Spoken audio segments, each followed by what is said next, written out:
जय हिंद। देखिए फ्रेंड्स, इस वीडियो में हम समझेंगे directive principles of state policy के सेकंड पार्ट है ना। फर्स्ट पार्ट ऑलरेडी अपलोड हो चुके हैं friends, directive principles of state policy के। आप जाके प्लेलिस्ट में चेकआउट कर सकते हैं ना। अब ये है पार्ट नंबर सेकंड, जिसमें हम समझेंगे friends sanctions behind the directive principles, criticism of the directive principles and utility of the directive principles. ये जो तीन टॉपिक है ना फ्रेंड्स, आज के इस वीडियो में हम एक एक करके डिस्कस करते हैं। लेकिन आगे बढ़ने से पहले बार बार की तरह अपने पास हार्ड कॉपी खोल के रखिए फ्रेंड्स। अगर आपको इंडियन पॉलिटी समझनी है ना, लक्ष्मीकांत के इस किताब को आप ज़रूर पढ़िए, बहुत ही अच्छी किताब है किसी भी एग्ज़ाम के पर्सपेक्टिव्स के लिए, चाहे वो यूपीएससी हो, एसएससी, सीजीएल हो, किसी भी एग्ज़ाम के लिए अगर पॉलिटी समझना है ना, अपने पास लक्ष्मीकांत की किताब खोल के होनी चाहिए फ्रेंड्स। मेरा एम्स एंड ऑब्जेक्टिव्स है कि मैं आपको अच्छे से एक एक पॉइंट्स को अच्छे से समझाऊँ। चलिए फ्रेंड्स, आज के वीडियो को हम एक एक करके डिस्कस करते हैं। आज का जो पहला टॉपिक है ना फ्रेंड्स, ये है sanction behind directive principles. I hope आपने किताब आगे खोल रखा होगा। जो सर बी एन राव था ना friends, sir B N Rao ji कौन थे? कॉन्स्टिट्यूशनल एडवाइज़र थे कॉन्स्टिट्यूएंट असेंबली के ना। जब हमारा कॉन्स्टिट्यूएंट असेंबली बने थे, कॉन्स्टिट्यूएंट असेंबली के कॉन्स्टिट्यूशनल एडवाइज़र थे sir B N Rao ji ना। इन्होंने रिकमेंड किया इंडिविजुअल राइट्स को लेके, यानी हर इंसान के राइट्स को लेके टू कैटेगरीज़ में, यानी कि हर इंसान के राइट्स को दो कैटेगरीज़ में उन्होंने डिवाइड किया। एक जो है ना वो है जस्टिसिएबल एंड सेकंड है नॉन जस्टिसिएबल। जो बाद में जो ड्राफ्टिंग कमेटी था ना फ्रेंड्स, ड्राफ्टिंग कमेटी ने इनके रिकमेंडेड, जो इन्होंने रिकमेंड किया था, इस चीज़ को एक्सेप्ट किया। जो फंडामेंटल राइट्स जो था ना फ्रेंड्स, इसको रखा जस्टिसेबल इन नेचर में, जो रखा part number 3 of the constitution में, एंड डायरेक्टिव प्रिंसिपल्स जो था नॉन जस्टिसेबल इन नेचर है ना। जैसे फॉर एग्जांपल किसी भी आदमी के अगर for example directive principle of state policy violate होते हैं तो कोर्ट में हम हेल्प नहीं मांग सकते हैं। बट ये जो हमारा फंडामेंटल राइट्स थे ना फ्रेंड्स, फंडामेंटल राइट्स की वीडियोज़ में हमने एक एक करके अच्छे से डिस्कस किया था कि किसी का अगर वायलेशन होता है ना, तो हम आर्टिकल 32 के हिसाब से सुप्रीम कोर्ट एंड आर्टिकल 226 के हिसाब से हम हाई कोर्ट में,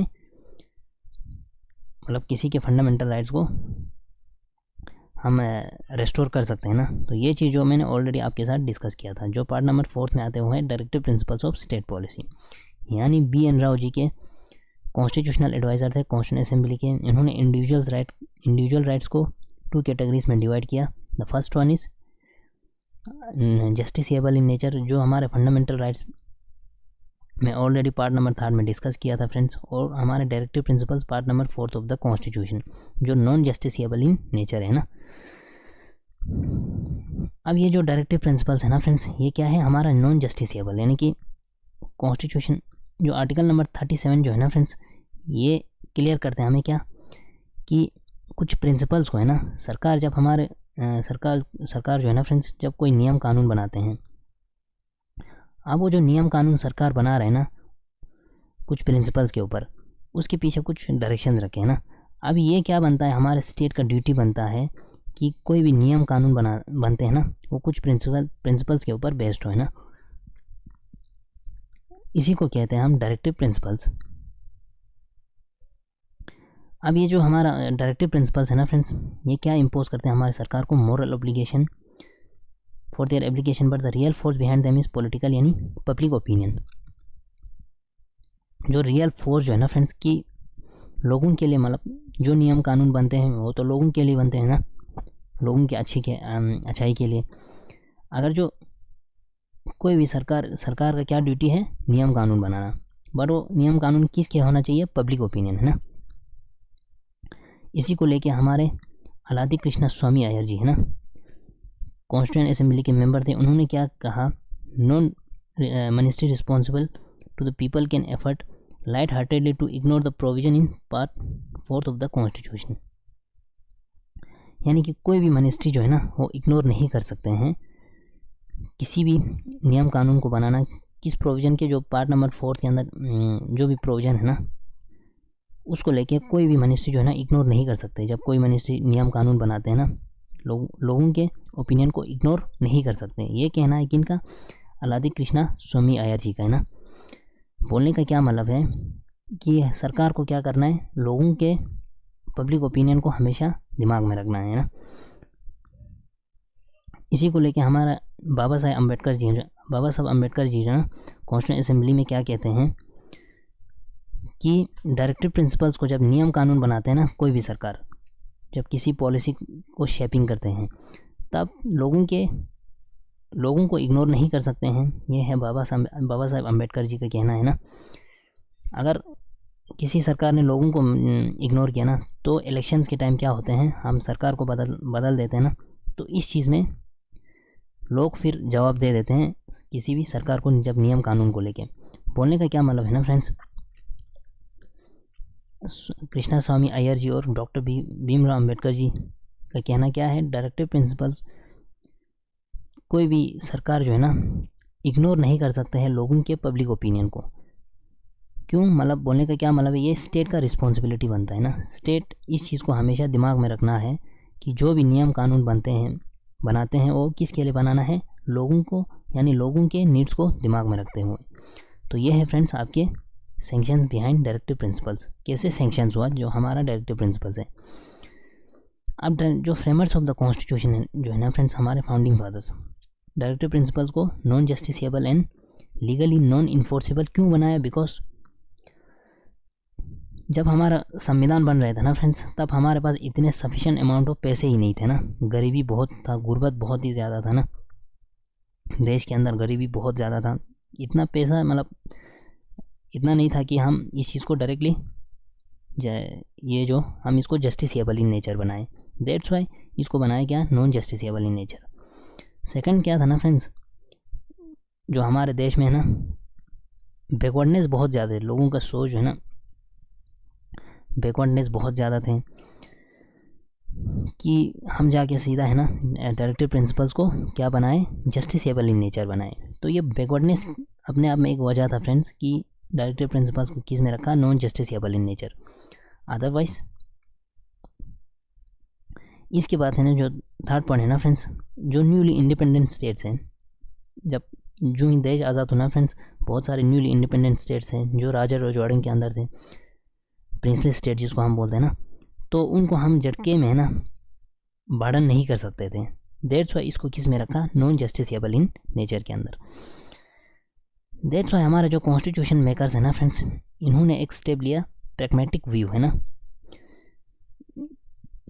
प्रैग्मेटिज्म वाला एक व्यू लिया, जिसमें फंडामेंटल जो डायरेक्टिव प्रिंसिपल्स है ना, इस सिद्धांत को क्या किया, एक टित दिया है ना।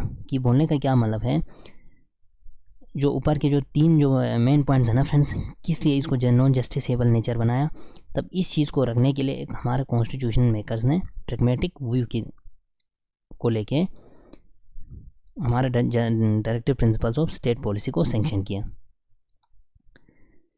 आप बोलने का क्या मतलब है ना फ्रेंड्स, इनका क्या मानना था हमारा कॉन्स्टिट्यूशन मेकर्स का कि भाई हमें ज़्यादातर किसके ऊपर फोकस करना है, पब्लिक ओपिनियन, लोग क्या सोच रहे हैं उसके ऊपर हम, है ना। जैसे कोई नियम कानून सरकार बना रहा है, अब नियम कानून सरकार किस चीज़ के लिए बना रहा है, लोगों के लिए ना।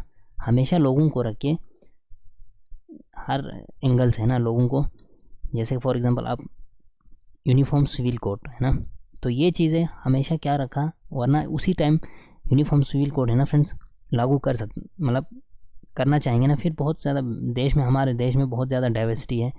इन सारे चीज़ों को रखते हुए हमेशा हमारे कॉन्स्टिट्यूशन मेकर्स ने लोगों को, यानी पब्लिक ओपिनियन को आगे रख के हमारे directive principles of state policy को सैंक्शन किया। तो ये है फ्रेंड्स आपके directive principles of state policy कैसे सैंक्शन हुआ ना। छोटा सा ही टॉपिक था फ्रेंड्स। इसके बाद है हमारे criticism of the directive principles. अब क्रिटिसाइज कैसे कैसे होता है ना फ्रेंड्स, ये आप मतलब आप खुद भी पढ़ सकते हो फ्रेंड्स। क्रिटिसिज्म जैसे फॉर एग्जांपल फर्स्ट क्या है, नो लीगल फोर्स। बहुत सारे लोग हैं ना डायरेक्टिव प्रिंसिपल्स को mainly because of their non justiciable character, क्यों, क्योंकि हम कोर्ट में इस चीज़ को लेके किसी के अगर जब वायलेशन होते हैं ना डायरेक्टिव प्रिंसिपल, तो हम कोर्ट की मदद नहीं मांग सकते। इस चीज़ को लेके बहुत सारों ने जैसे क्रिटिसाइज़ किया, जैसे कि एक यहाँ पे केटी शाह जी क्या बोले, पियस सुपरफ्लेटिस मीन्स एक प्योर गलती है ना, तो ये कह रहे हैं। और ये कंपेयर कर रहा है एक बैंक के चेक के साथ। जैसे हम बैंक में जाते हैं चेक को लेके ना, अगर बैंक के पास पैसा होगा तभी देंगे ना। बोलने का क्या मतलब है कि केटी शाह जी डायरेक्टिव प्रिंसिपल्स को एक बैंक के चेक के साथ कंपेयर कर रहे हैं। अगर सरकार के पास कुछ होगा तो तभी देंगे ना, तो ऐसा कुछ करके केटी शाह जी क्रिटिसाइज़ कर रहे हैं। उसके बाद नसीरुद्दीन कैसे क्रिटिसाइज़ कर रहे हैं कि ये न्यू ईयर रेजोल्यूशन है। जैसे हम न्यू ईयर आते आते हैं ना, हम बहुत सारे कुछ अपने ज़िंदगी में डिसीजन लेने को बोलते हैं कि भाई कल से मुझे ये नहीं करना है, 2 जनवरी के बाद वो फिर ख़त्म हो जाते हैं ना, तो ऐसे डिस्क्राइब कर रहे हैं। इस तरह बहुत सारे, जैसे सर एवर जेनिंग्स है ना फ्रेंड्स, इसको बोला है पियर्स एस्पिरेशंस है ना। तो अब ये जो क्रिटिसिज्म है ना फ्रेंड्स, इसको आप खुद रीड कर सकते हैं। सेकेंड है फ्रेंड्स इलॉजिकली अरेंज्ड, यानी कि इसमें कोई लॉजिकल अरेंज नहीं है। जैसे कि इसमें एक नाम है friends N Srinivasan. N Srinivasan ji क्या बोल रहे हैं कि हमारे जो डायरेक्टिव प्रिंसिपल्स है ना, ना इधर प्रॉपरली क्लासिफाइड, ना इसमें कोई लॉजिकल अरेंज है ना। तो इस तरह से लोग हमारे directive principles of state policy को लेके क्रिटिसाइज़ कर रहा है। अब इसमें है ना फ्रेंड्स अनइम्पोर्टेंट इश्यूज़ बहुत ज़्यादा डाल दिया है, तो ये बोल के हमारे एन श्रीनिवासन जी क्रिटिसाइज़ कर रहा है। सर एवर जेनिंग बोले no consistent philosophy. Sir Ivor Jennings है ना फ्रेंड्स, ये आपको हर साइड से मतलब क्रिटिसाइज़ करते हुए मिलेंगे ना। तो जो आपका थर्ड जो पॉइंट है वो है कंजर्वेटिव्स है ना। कंजर्वेटिव सोच को लेके हमारे डायरेक्टिव प्रिंसिपल्स को अप्लाई बोलते हैं कुछ लोग। जैसे सर एवर जेनिंग्स फिर से बोल रहे हैं कि 19वीं सेंचुरी जो इंग्लैंड में था ना, इसमें 2 लोग थे, सिडनी वेब्स एंड बेट्रेस वेब। तो सिडनी वेब्स एंड बेट्रेस वेब उनकी आइडियोलॉजी को लेके जो 19वीं सेंचुरी इंग्लैंड में जो होते थे ना, तो उस हिसाब से हमारे डायरेक्टिव प्रिंसिपल्स को लाया है। तो इस तरह से बहुत ऐसे मतलब फेबियन सोशलिज्म विदाउट सोशलिज्म है ना, फेबियन सोशलिज्म विदाउट सोशलिज्म के हिसाब से हमारे डायरेक्टिव प्रिंसिपल्स को सैंक्शन किया है। तो इस तरह से सर एवर जेनिंग हमारे डायरेक्टिव प्रिंसिपल्स को लेके क्रिटिसाइज़ कर रहा है। तो ये जो क्रिटिसिज्म है ना फ्रेंड्स, ये आप खुद पढ़िए, एक बार रीडिंग करने से आपको इजीली हो जाएंगे। जैसे कि और एक पॉइंट है फ्रेंड कॉन्स्टिट्यूशनल वैलिडिटी कन्फ्लिक्ट। अब इसमें एक नाम आ रहा है फ्रेंड्स के संधनम। के संधनम जी क्या बोल रहे हैं, ये कॉन्स्टिट्यूशनल कन्फ्लिक्ट होते हैं डायरेक्टिव प्रिंसिपल्स को लेके between centre and the states, between president and the prime minister, between governor and the chief minister of any state. जैसे कि कोई प्राइम मिनिस्टर किसी बिल को लेके आ रहा है, तो प्रेसिडेंट उस पर अगर साइन नहीं करें, मतलब अप्रूवल नहीं देंगे ना, तो उसके लेके कन्फ्लिक्ट हो जाते हैं। और क्या है ना फ्रेंड्स सेंटर इन स्टेट्स, अगर सेंटर कोई नियम कानून बना रहा है, उस स्टेट को बोल रहा है कि उस नियम कानून को आप है ना लीगली फोर्स में लाओ, तो अगर नहीं लाएंगे ना तो फिर उससे कन्फ्लिक्ट हो जाते हैं। इसी तरह governor and the chief minister में अगर कोई टसल हो जाता है ना, इस तरह से डायरेक्टिव प्रिंसिपल्स को लेके। तो ये चीज़ें है ना फ्रेंड्स, ये क्रिटिसाइज़ कर रहे हैं हमारे कॉन्स्टिट्यूशनल डायरेक्टिव प्रिंसिपल्स को है ना। तो इसके बाद जो है ना फ्रेंड्स आज का जो लास्ट टॉपिक वो है यूटिलिटी ऑफ डायरेक्टिव प्रिंसिपल्स। बहुत सारे क्रिटिसाइज जो ऊपर हुआ ना फ्रेंड्स, इसके बावजूद भी हमारा कॉन्स्टिट्यूशन क्या है, directive principles are not an unnecessary appendage to the constitution. Unnecessary तो नहीं है ना, मतलब बहुत ही मतलब फ़ायदे के लिए। जैसे फॉर एग्जांपल कॉन्स्टिट्यूशन जो है ना इट सेल्फ डिक्लेयर्स, संविधान अपने आप में डिक्लेयर करते हैं कि ये जो डायरेक्टिव प्रिंसिपल्स है ना, ये क्या है, हमारा fundamentals of the governance of country है ना। कि सरकार को कोई नियम कानून बनाना होगा ना, वो मतलब किसके हिसाब से चलते हैं, डायरेक्टिव प्रिंसिपल्स के हिसाब से। जैसे एल एम सिंघवी जी क्या बोल रहे हैं, an eminent jurist and diplomat था कौन, L M Singhvi ji. The directive principles are life giving provision to the constitution, यानी कि हमारा जो ये जो डायरेक्टिव प्रिंसिपल जो है ना, ये क्या है, लाइफ गिविंग प्रोविजंस, बहुत सारे प्रोविजंस देते हैं हमारे संविधान को। अब ये क्या है, हमारे संविधान के stuff of the constitution and it's philosophy of social justice, ये यानी कि सोशल जस्टिस का एक फिलोसफी है। एल एम सिंघवी जी बोल रहे हैं। एम सी शकला कौन थे, हमारे former chief justice of India honourable supreme court के ना। क्या बोल रहा है कि if all this principles are fully carried out, M C Chagla ji बोल रहे हैं कि अगर ये सारे प्रिंसिपल हमें अगर लेना आएंगे ना फ्रेंड्स, तो क्या होगा, हमारे कंट्री जो है ना वो हेवन होगा पूरी धरती के ऊपर है ना। अब एम सी शकला जी के हिसाब से क्या है, अगर हम सारे इन प्रिंसिपल्स को अप्लाई कैरिड आउट करना आएंगे ना फ्रेंड्स, एम सी शकला जी के हिसाब से हमारे पॉलिटिकल सेंस नहीं बट हमारे वेलफेयर स्टेट हम पूरे देश को हम क्या बना सकते हैं, इजीली वेलफेयर स्टेट बना सकते हैं और लोगों के वेलफेयर के लिए हम बहुत ही काम कर सकते हैं MC शकला जी के हिसाब से ना। यानी कि ये खाली पॉलिटिकल डेमोक्रेसी ही नहीं, ये सोशल डेमोक्रेसी है ना। तो ये सारे बोल रहे हैं वेलफेयर स्टेट को लेके MC शकला जी, तो इसका इतना यूटिलिटी है ना। डॉक्टर भीमराव अम्बेडकर जी क्या बोल रहे हैं कि जो ये डायरेक्टिव्स है ना, डायरेक्टिव प्रिंसिपल्स, इसका अपने आप में ग्रेट वैल्यू है, बिकॉज अब जो है ना friends, they lay down the goal of Indian polity is economic democracy. यानी कि पॉलिटिकल डेमोक्रेसी को रख के हमारा फिर देश क्या बन जाएगा, इकोनॉमिक डेमोक्रेसी है ना, जहाँ पे हम क्या कर सकते हैं, वेलफेयर है ना, लोगों के जो सरकार नियम कानून बनाते हैं ना फ्रेंड्स, वो लोगों के लिए ही, लोगों के बेहतर और अच्छे के लिए हम बना सकते हैं। That means economic democracy. Political democracy तो है ही है ना। अब डॉक्टर भीमराव अम्बेडकर जी के हिसाब से क्या है, डायरेक्टिव प्रिंसिपल्स की ग्रेट वैल्यू है। क्यों, किसके लिए, इकोनॉमिक डेमोक्रेसी के लिए, जो डिस्टिंग्विश करते हैं किससे, पॉलिटिकल डेमोक्रेसी से। यानी कि डॉक्टर B.R. अम्बेडकर जी के हिसाब से जो डायरेक्टिव प्रिंसिपल्स है ना, उसको डिस्टिंग्विश करते हैं किससे, इकोनॉमिक डेमोक्रेसी से, पॉलिटिकल डेमोक्रेसी से इकोनॉमिक डेमोक्रेसी की तरह है ना। ग्रेनविल ऑस्टिन डायरेक्टिव प्रिंसिपल्स को लेकर क्या बोल रहे हैं, aim at furthering the goals of social revolution और to foster this revolution by establishing the condition necessary for its achievement है ना। यानी कि ये क्या है, डायरेक्टिव प्रिंसिपल्स ग्रेनविल ऑस्टिन के हिसाब से सोशल रेवोल्यूशन है, कि हम समाज में किसी भी टाइप के रेवोल्यूशन को हम इजीली अचीव कर सकते हैं ना। तो ये बोल रहे हैं हमारे ग्रेनविल ऑस्टिन है ना। अब सर B.N. राव जी क्या बोल रहे हैं, कॉन्स्टिट्यूशनल एडवाइजर थे कॉन्स्टिट्यूशन असेंबली के। Directive principles are intended as moral precepts for the authority of the states. यानी कि मोरली डायरेक्शन देते हैं कि इसको, अथॉरिटी ऑफ द स्टेट, यानी कि सरकार को है ना, मोरली डायरेक्शन देते हैं सरकार को। ये बोल रहे हैं हमारे B.N. Rau ji. They have an at least an educative value. यानी कि इसका क्या है, एक एजुकेटिव वैल्यू है ना, कि साइंस एंड फिलोसफी पर बेस करते हैं। बोलने का क्या मतलब है ना फ्रेंड्स, ये जो हमने कुछ पर्सनैलिटीज़ को जो नाम लिया ना, इन सारों का क्या मानना है, जो हमारे डायरेक्टिव प्रिंसिपल्स है ना, इसके बहुत ज़्यादा फ़ायदा है ना। अब MC सेतलवाड जी कौन थे, हमारे farmer attorney general of India ना।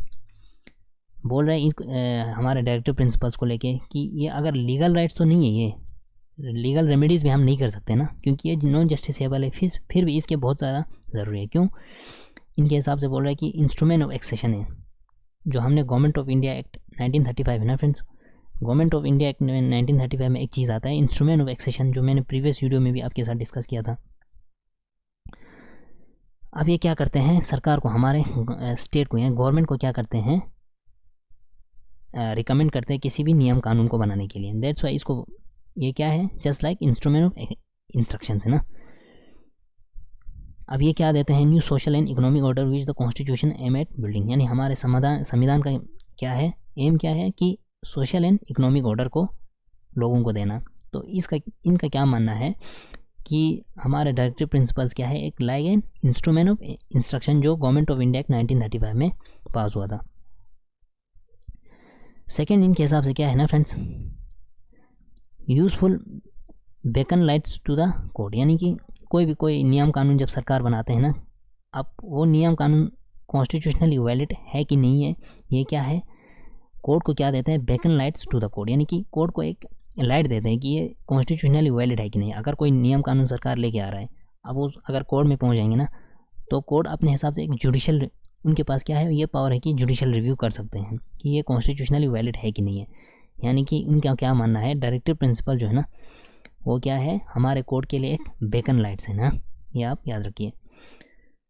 थर्ड पॉइंट क्या है ना friends, they form the dominating background to all the state action, legislative और executive, and also guide to the courts in same respect है ना, सम रिस्पेक्ट्स।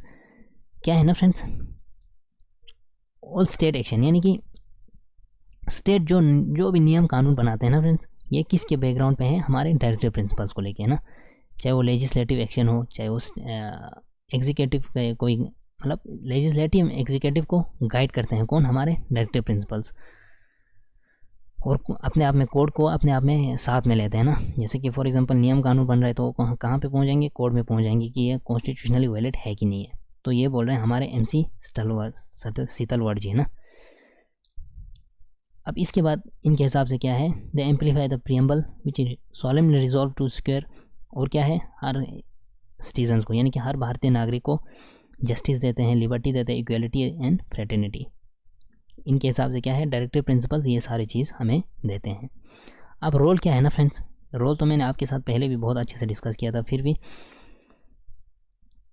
अब ये जो हमारे डायरेक्टिव प्रिंसिपल्स क्या फैसिलिटेट करते हैं, stability and continuity in domestic and foreign policies in political, economic and social spheres in spite of the changes of party in power. कोई भी पार्टी हो ना फ्रेंड्स, कल को आज के टाइम BJP है तो कल को एक कोई और पार्टी हो सकता है ना, तो पार्टी तो चेंज होते रहते हैं, मगर हमारे जो फॉरेन पॉलिसीज़ हो, चाहे वो इकोनॉमिकली हो, पॉलिटिकली हो, सोशली हो, है ना, ये क्या करके रखते हैं, स्टेबल करके रखते हैं, है ना। इसका एक अपना रोल है। ये किसके हिसाब से चलते हैं, डायरेक्टिव प्रिंसिपल्स के ना, सरकार तो डायरेक्टिव प्रिंसिपल्स के हिसाब से चलते हैं। अब ये क्या है ना फ्रेंड्स, इसका सेकंड रोल क्या है डायरेक्टिव प्रिंसिपल्स का, ये सप्लीमेंट्री है किसके लिए, fundamental rights of the citizens, यानी कि फंडामेंटल राइट जो हमने और आपके साथ अच्छे से डिस्कस किया ना, ये किसको सप्लीमेंट्री देते हैं, हमारे फंडामेंटल राइट्स को।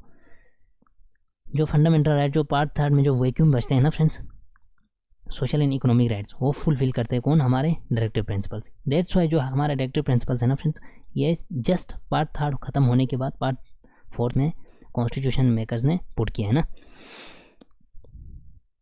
क्योंकि जो हमारे संविधान जब बन रहे थे ना फ्रेंड्स, बहुत काबिल इंटेलिजेंट लोग थे ना।